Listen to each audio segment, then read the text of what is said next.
আসসালামু আলাইকুম, আপনাদের সবাইকে স্বাগত জানাচ্ছি এখনকার আলোচনায়। আপনাদের সঙ্গে আছি আমি সিরাজুল ইসলাম। দর্শক, অনেক অনেক গুরুত্বপূর্ণ খবর আছে। সবচেয়ে মজার এবং ইন্টারেস্টিং খবর হচ্ছে মার্কিন প্রেসিডেন্ট ডোনাল্ড ট্রাম্প ইরানের কাছে ক্ষতিপূরণ দাবি করেছেন। তিনি বলেছেন যুদ্ধ এবং যে সমস্ত মানুষকে হত্যা করেছে ইরান তাদের জন্য ক্ষতিপূরণ দিতে হবে। একই সাথে তিনি দাবি করেছেন হরমুজ প্রণালী খোলা আছে। এদিকে মার্কিন প্রেসিডেন্ট ডোনাল্ড ট্রাম্প যখন দাবি করছেন যে হরমুজ প্রণালী খোলা আছে এবং ইরানকে ক্ষতিপূরণ দিতে হবে, তখন মার্কিন সিনেটের বিরোধী দলীয় নেতা চাক শুমার তিনি বলেছেন ডোনাল্ড ট্রাম্প যে যুদ্ধ শুরু করেছেন সেই যুদ্ধ হচ্ছে অবৈধ যুদ্ধ এবং অনুমোদনহীন যুদ্ধ। এই অবৈধ যুদ্ধ বন্ধ করতে হবে এবং এই অবৈধ যুদ্ধে মার্কিন প্রেসিডেন্ট ডোনাল্ড ট্রাম্প হেরে যাচ্ছেন। তিনি ডোনাল্ড ট্রাম্পকে এই যুদ্ধের জন্য আরও বেশ কিছু ব্যাপারে একেবারে সরাসরি দায়ী করেছেন। মার্কিন প্রেসিডেন্ট যখন ইরানের কাছে ক্ষতিপূরণ দাবি করছেন, তার মানে দাঁড়াচ্ছে যে হরমুজ প্রণালী খোলার ব্যাপারে আমেরিকা এবং ইরানের ভেতরে যে চুক্তির কথাবার্তা হচ্ছিল, ডোনাল্ড ট্রাম্প দাবি করছিলেন যে চুক্তি হয়ে যাচ্ছে, সেই চুক্তির সম্ভাবনা খুব ক্ষীণ হয়ে আসছে, এটা পরিষ্কার বোঝা যাচ্ছে। যার প্রেক্ষাপটে আন্তর্জাতিক বাজারে নতুন করে তেলের দাম বেড়েছে এবং শেয়ার বাজারগুলো প্রচণ্ড রকমের অস্থিতিশীল উদ্বেগ এবং উৎকণ্ঠার ভেতরে রয়েছে। এপাশে জার্মানির পররাষ্ট্রমন্ত্রী ইরানের পররাষ্ট্রমন্ত্রীকে হরমুজ প্রণালী খুলে দেওয়ার ব্যাপারে ফোন করেছিলেন এবং আলাপ করেছেন। জবাবে ইরানের পররাষ্ট্রমন্ত্রী আব্বাস আরাকচি জার্মান পররাষ্ট্রমন্ত্রীকে পরিষ্কার করে বলেছেন একটি কথা। সেই কথাটা কি, আমি বিস্তারিত আলোচনায় আনবো সে কথাও। সুপ্রিয় দর্শক, এই বিষয়গুলো নিয়ে আমরা আজকের ভিডিওতে বিস্তারিত কথা বলবো।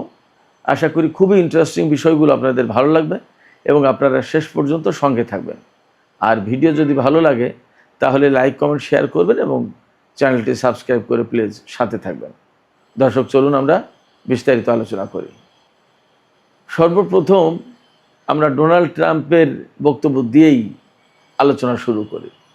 ডোনাল্ড ট্রাম্প খুব স্পষ্ট করে বলেছেন, তার ট্রুথ সোশ্যালে দেয়া পোস্টে তিনি বলেছেন এই যে যুদ্ধ চলছে, এই যুদ্ধে যে সমস্ত মানুষ হতাহত হয়েছে এবং ইরান এর আগে আরও বিভিন্ন সময় বিভিন্ন লোকজনকে হত্যা করেছে রাস্তার পাশে বোমা পেতে রেখে, এমনকি ইরানের ভেতরে যে সমস্ত মানুষ মারা গেছে, বিশেষ করে জানুয়ারি মাসে যে বিক্ষোভ আন্দোলন শুরু করেছিল জ্বালাও পোড়াও নাশকতা ভাঙচুর, সেই সময় প্রচুর পরিমাণে লোক মারা গেছে নাশকতা ঠেকাতে গিয়েও অনেক লোক মারা গেছে। তাদের জন্যও ডোনাল্ড ট্রাম্প ক্ষতিপূরণ দাবি করেছেন এবং তিনি দাবি করেছেন আরেকটা কথা।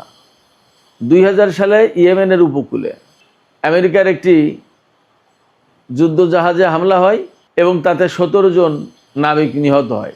ওই হামলার জন্যও ইরানকে ক্ষতিপূরণ দিতে হবে। অথচ সেই সময় আমেরিকাই দাবি করেছিল, আমেরিকাই বলেছিল এবং দুনিয়ার সবাই বলেছিল যে আল কায়দা এই হামলার জন্য দায়ী। সবচেয়ে বড় কথা হচ্ছে যে আল কায়দার সাথে ইরানের কোনোদিন কখনো সম্পর্ক ছিল না, বরং আল কায়দার সাথে ইরানের প্রচণ্ড রকমের শত্রুতা ছিল। আল কায়দা ইরানের যথেষ্ট ক্ষতি করেছে, সেই আল কায়দাকে দায়ী করেছিল মার্কিন প্রশাসন। এখন ডোনাল্ড ট্রাম্প বলছে যে সেই ইউএসএস কোল এই জাহাজে যে হামলা হয়েছিল তার জন্য ইরানকে ক্ষতিপূরণ দিতে হবে। ইন্টারেস্টিং ব্যাপার হচ্ছে যে এই যে ইরানের সাথে ইসরায়েল এবং আমেরিকার যে যুদ্ধটা হলো, এই যুদ্ধ তো তারাই চাপিয়ে দিয়েছে, এটা তো সবাই জানে, একদম পরিষ্কার চোখের সামনে দেখা যাচ্ছে। এটা আমাকে বলতে হবে না, এটা সবাই জানে যে আমেরিকা এবং ইসরায়েল ইরানের সাথে যুদ্ধ শুরু করেছে। তার আগে তো ইরানের সাথে আমেরিকার আলোচনা চলছিল, সেই আলোচনা চলার ভেতরেই হামলা চালিয়ে দিল। যখন এই হামলা চালিয়ে দিল তখন যুদ্ধ শুরু হলো এবং ইরান পাল্টা জবাব দেওয়া শুরু করলো। তাই ইরানের পাল্টা জবাবে কিছু লোক তো মারা গেছেই, আমেরিকার সেনা মারা গেছেই। প্রশ্ন হচ্ছে আমেরিকা এবং ইসরায়েল যদি ইরানের উপরে যুদ্ধ চাপিয়ে না দিত তাহলে কি ইরান যুদ্ধ করতে যেত না তো। আর ইসরায়েল এবং আমেরিকার হামলায় ইরানের কত মানুষ মারা গেছে আমরা তো দেখতেই পাচ্ছি। তারা যেখানে যায় সেখানে একদম বিরান ভূমি করে দেয়, মানুষ একদম সাফ করে ফেলে মেরে। গাজাতে হয়েছে, লেবাননে হচ্ছে, ইরাকে হয়েছে, আফগানিস্তানে হয়েছে, সিরিয়ায় হয়েছে, লিবিয়ায় হয়েছে, হয়নি কোথায়, যেখানে গেছে সেখানে। ভিয়েতনামে কত মানুষ মারা গেছে, জাপানে কি করেছে, হিরোশিমা নাগাসাকিতে আমেরিকা। তাদের বৈশিষ্ট্য তো এটা, যুদ্ধের বৈশিষ্ট্য হচ্ছে বিপুল পরিমাণে মানুষ মারো।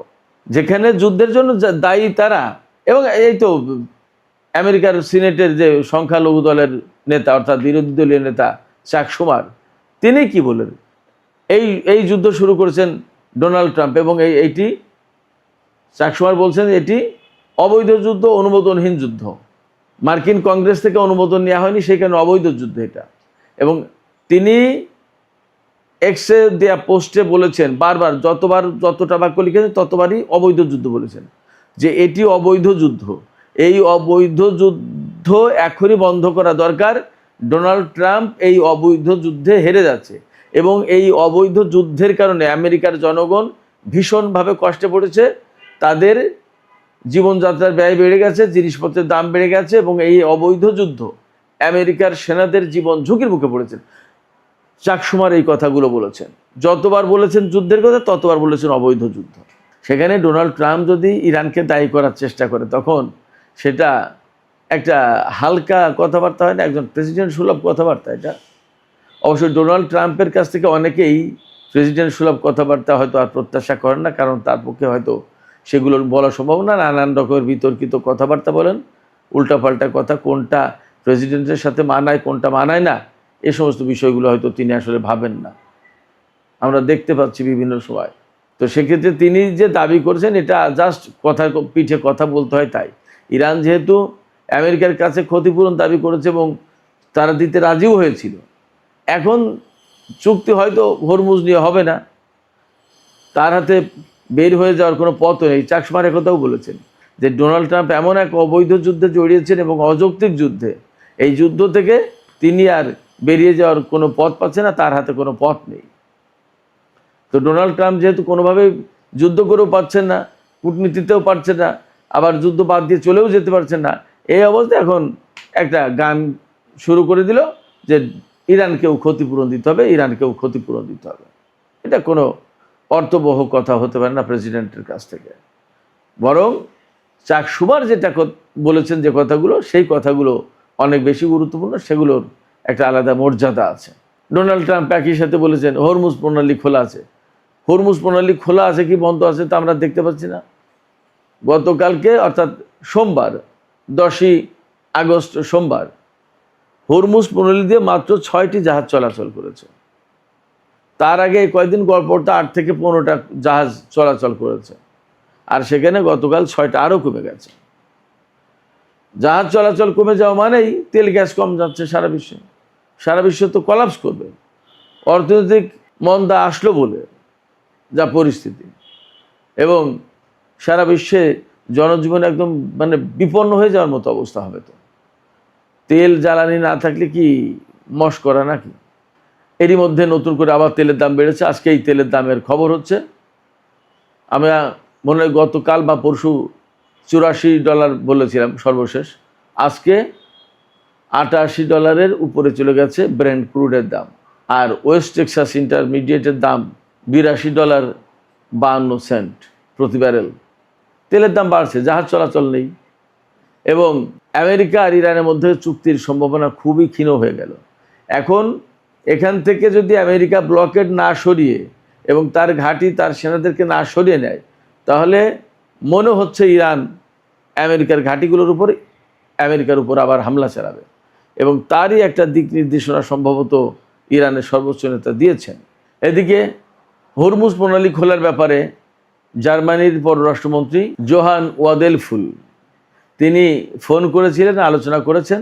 সেখানে আব্বাস আরাকচি একদম সুস্পষ্ট করে বলেছেন, আমেরিকা এবং ইসরায়েল যেহেতু যুদ্ধটা শুরু করেছে, তারা যুদ্ধ চাপিয়ে দিয়েছে, এবং তার কারণেই এই হরমুজ প্রণালী এলাকায়, অর্থাৎ আমেরিকা এবং ইসরায়েলের যুদ্ধের কারণেই হরমুজ প্রণালী এলাকায় নিরাপত্তাহীনতা সৃষ্টি হয়েছে। আমেরিকা এবং ইসরায়েল যখন আগ্রাসন বন্ধ করবে, তখন এই নিরাপত্তাহীনতা চলে যাবে এবং হরমুজ প্রণালী খোলা হবে। তার আগে আসলে খোলার কোনো স্কোপ নেই, সুযোগ নেই। আর যদি আমেরিকার সাথে এই ব্যাপারে আলোচনা করতে হয় বা চুক্তি করতে হয় বা কোনো হরমুজ প্রণালী খোলার কার্যকর ব্যবস্থা করতে হয়, তাহলে আমেরিকাকে আগেই ইসলামাবাদ সমঝোতা স্মারক মেনে চলতে হবে, ওইটা পুনর্বহাল করতে হবে। একই সাথে আব্বাস আরাকচি এও বলেছেন হরমুজ প্রণালী এলাকা থেকে আমেরিকার নৌ অবরোধ প্রত্যাহার করতে হবে, তা না হলে হরমুজ প্রণালী খোলার কোনো সুযোগ নেই। এই ব্যাপারে আব্বাস আরাকচি জার্মান পররাষ্ট্রমন্ত্রীকে আর একটা গুরুত্বপূর্ণ কথা বলেছেন যেহেতু আমেরিকা এবং ইসরায়েলের আগ্রাসনের কারণে হরমুজ প্রণালী এলাকায় এই নিরাপত্তাহীনতা সৃষ্টি হয়েছে এবং হরমুজ প্রণালী এলাকা বন্ধ হয়েছে, সেক্ষেত্রে আন্তর্জাতিক সম্প্রদায়ের উচিত এই যুদ্ধের জন্য আমেরিকাকে দায়ী করা এবং তার উপর চাপ সৃষ্টি করা যাতে হরমুজ প্রণালী এলাকা থেকে নৌ অবরোধ তুলে নেয়। তো সুপ্রিয় দর্শক, এখনকার আলোচনা এখানে শেষ করতে চাইছি। আলোচনা শেষের আগে আমি আপনাদের কাছে জানতে চাই, ডোনাল্ড ট্রাম্প যে বললেন যে ইরানকে ক্ষতিপূরণ দিতে হবে, এটা কি শুধুই মাত্র কথার কথা নাকি আসলে এই কেন্দ্রিক কোনো চাপ সৃষ্টি করতে পারে এবং এক ধরনের জটিলতা সৃষ্টির চেষ্টা করছেন মার্কিন প্রেসিডেন্ট ডোনাল্ড ট্রাম্প? আপনাদের কি মনে হয়? এবং এই কথা বলে কি তিনি ইরানের যে দাবি, ক্ষতিপূরণের দাবি, সেই দাবিকে আরও একটু হালকা করে দেওয়ার চেষ্টা করছেন কিনা? আপনাদের মতামত জানিয়ে কমেন্টে লিখতে পারেন। আর ভিডিও ভালো লাগলে লাইক, কমেন্ট, শেয়ার করুন এবং চ্যানেলটি সাবস্ক্রাইব করে সাথেই থাকুন।